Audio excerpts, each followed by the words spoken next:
Hello everyone. I wanted to talk a little bit about generating hypotheses and the scientific method. This is a very much relevance to our assignment number 2 is this semester. What we want you to do is we want you to develop a hypothesis around a group of 10 mutations around the alkaline phosphatase in yeast. And so I'm going to go through a little bit about hypothesis writing and scientific method so you can see where it kind of fits in. I want you to be able to explain the process of the scientific method, and I want you to use the scientific method to formulate an hypothesis.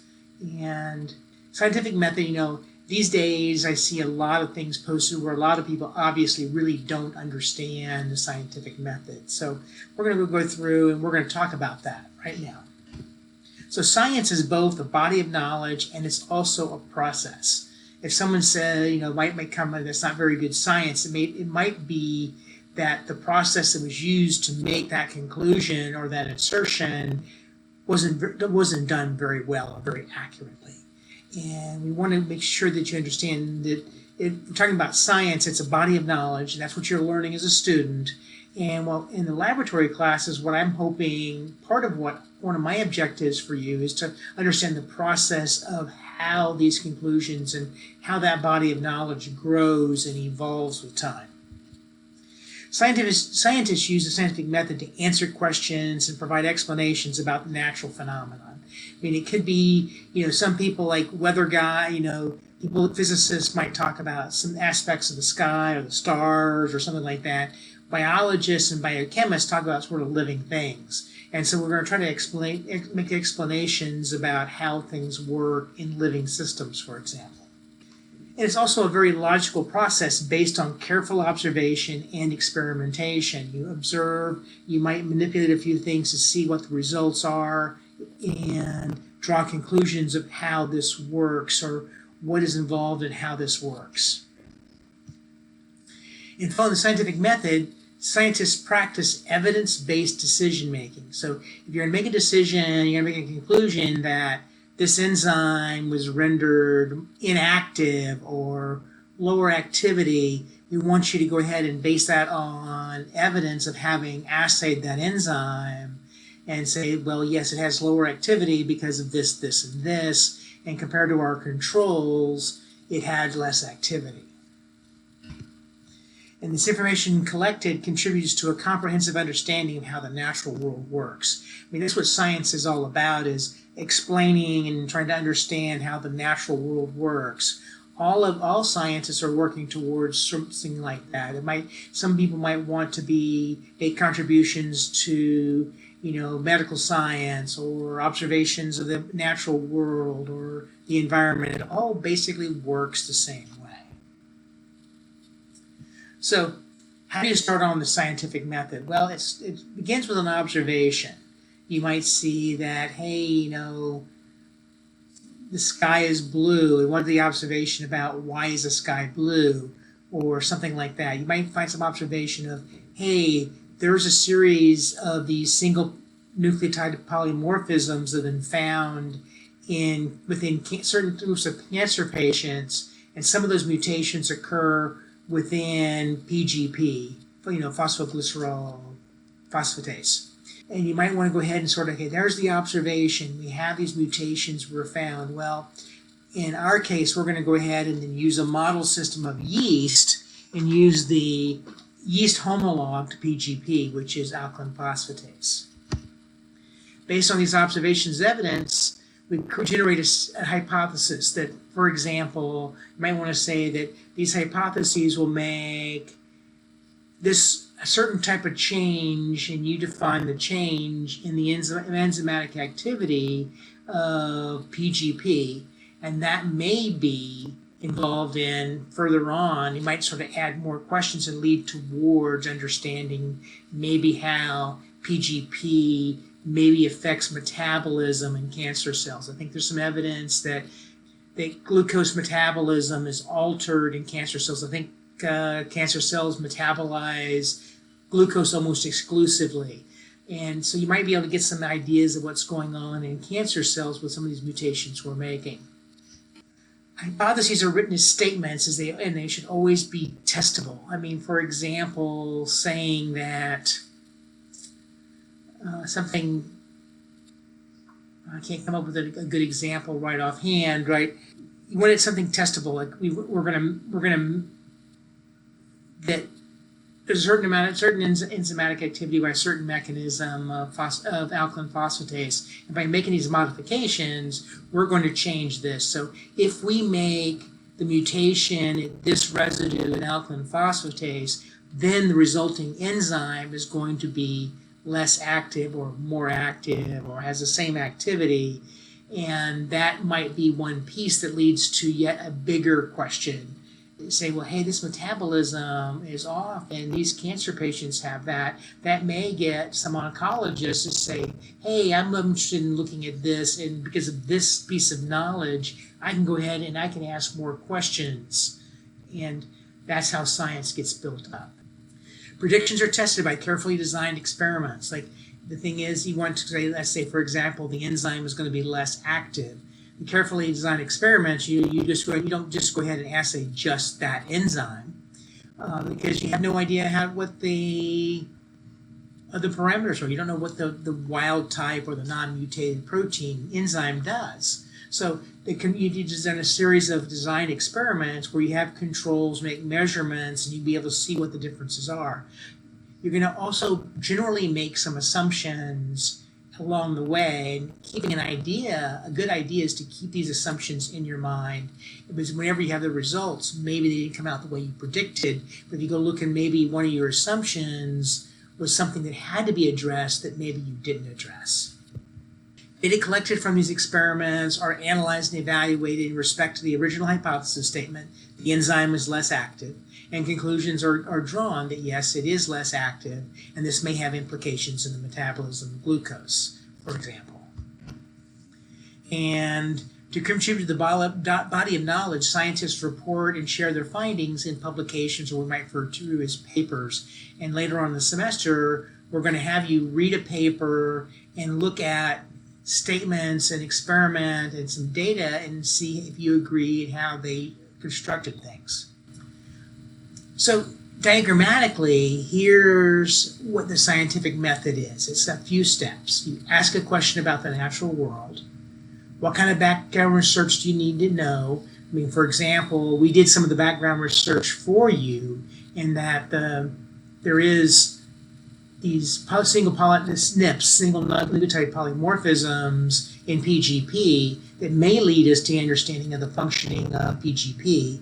We found that the FO13 gene product, alkaline phosphatase, is a homolog of PGP. So we're going to construct a hypothesis that if we make this mutation in yeast, we'll be able to more readily test it, and we'll be able to test this.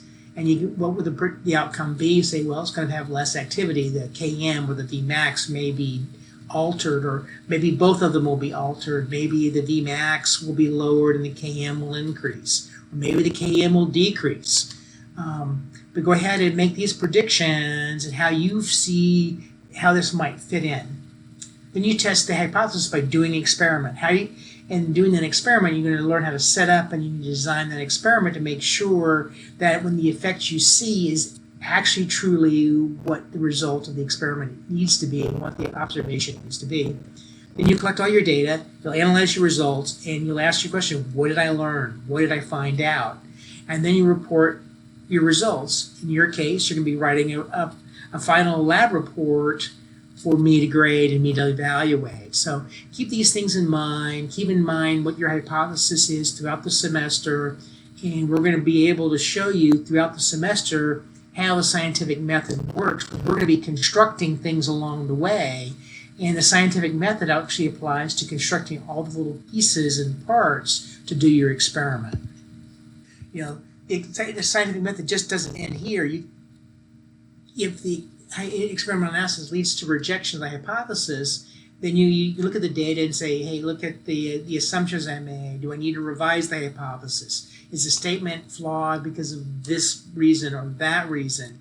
The process starts all over again. If the hypothesis is supported, further experimentation is still warranted. You might want to reproduce that to verify that, hey, maybe there was some random factor that made this enzyme less active or more active than I expected it to be.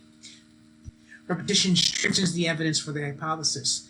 One of the key things about science is it reproducible? Yes, it is, or it is not. It's important to remember that scientific inquiry is an ongoing process, and hypotheses are never considered to be proven. I'll make the comment that if you write a report, this proves this, I will kind of maybe make a comment that, well, the only proofs are in mathematics and philosophy, right? Mathematical statements are proved, and then philosophers prove ideas and concepts. Basically, the hypothesis, this is most likely the thing that's going on. And this is where a lot of people that don't understand the scientific method will sometimes make statements like, this proves this. Well, all the evidence and the whole framework around something suggests that this is happening, but it never proves it, because there always could be some alternative mechanism of some rare event that's occurring that might be also seeing it that you don't know, and maybe some other scientist in the future will find that and look into that. And data can support or reject hypotheses, and often new data may alter or even reject previously supported scientific explanations. Maybe you're going to find out that some aspect of this enzyme that we never thought about.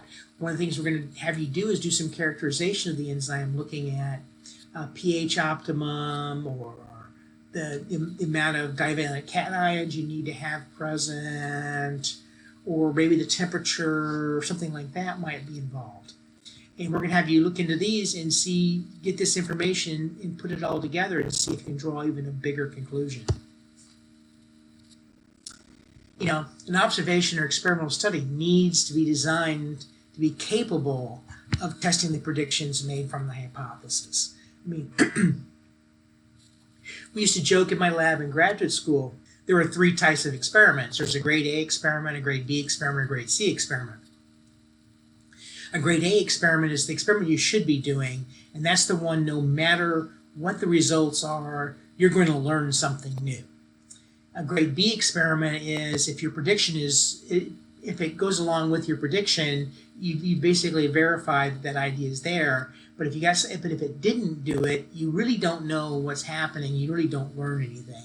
And a grade C experiment is one of those that no matter how well you execute the experiment, you're never going to learn anything anyway, because it's a flawed experiment. And my boss used to say, try to only do A experiments. Hey, B experiments are okay, but try not to do too many Bs, and never waste the time and effort doing a C grade experiment. Keeping that in mind, if possible, you should only test one factor and one variable at a time. We're going to, that's what we'll do, is we'll construct a whole series of experiments, and there's a whole statistical series of experiments-based experimental design. And if you Google experimental design, you're going to be leading into a whole area of statistics that's very, very complicated. So if you Google experimental design, be aware that you may wind up getting into heavy statistics that you may not really want to know and to deal with at this point. But experimental design also means, do you have the appropriate controls to show that the system is working, the assays are working as appropriate, and all those sorts of aspects. It should be fair without bias. Outside factors should not affect the outcome of the experiment. We used to joke that, the phase of the moon is a factor or something like that, and it's mainly just a joke, whereas you don't assume that outside factors will change the results of your experiment. If the experiment is designed properly, the data should either support or reject hypothesis. It should be like a grade A experiment. Should be able to say, yes, this does happen, or no, it doesn't happen. And unfortunately, in your no, it'd be ideal as if it leads to yet another idea, which would be kind of one of these ideal experiments, but it doesn't always have to. And remember, an hypothesis is never proven. And it irks me every time that I hear someone say their experiment proves this.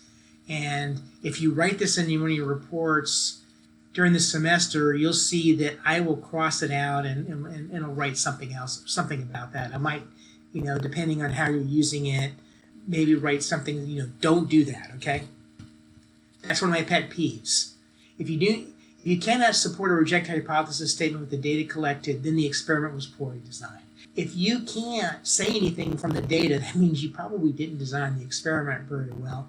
And the benefit you guys have is that for these experiments, we're going to help you and we'll suggest the controls that you might need to do and to point out these things during the semester.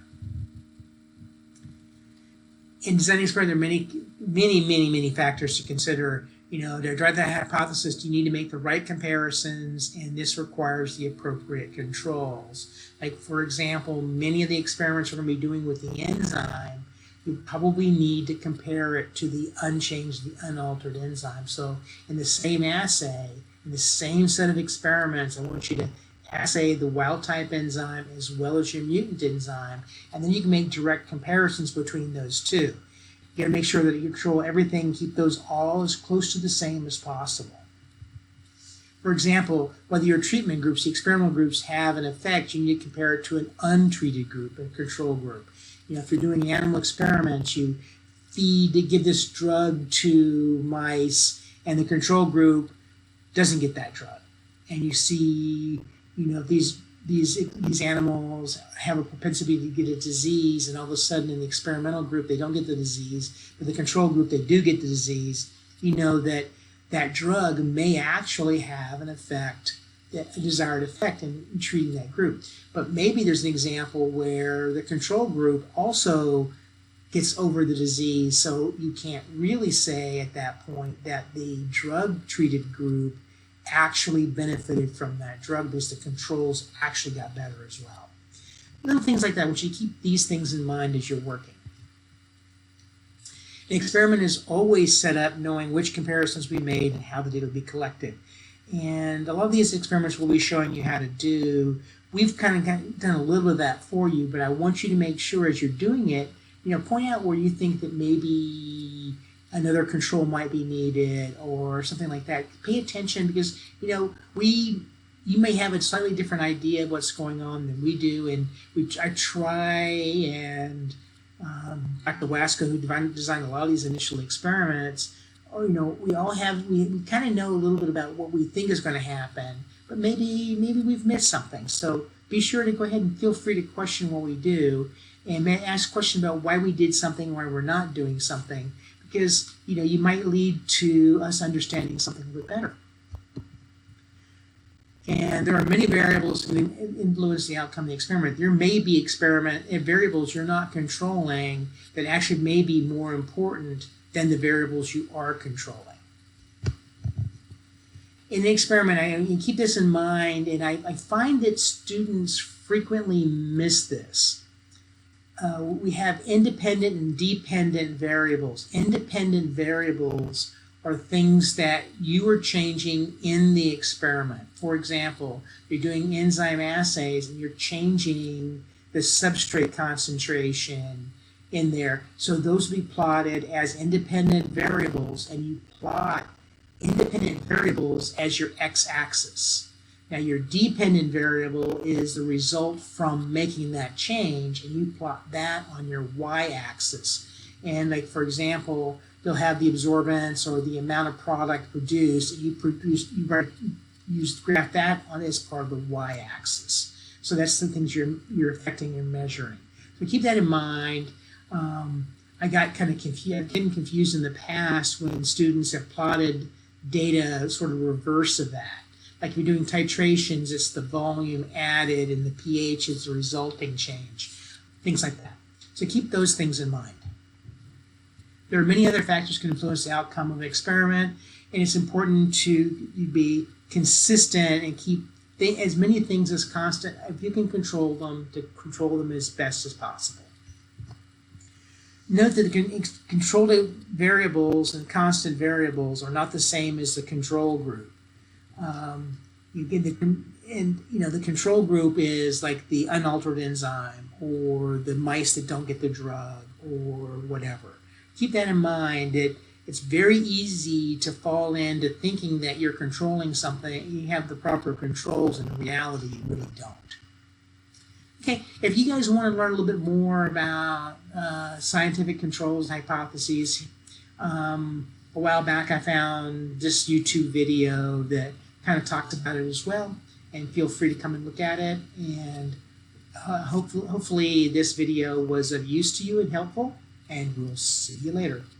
Bye.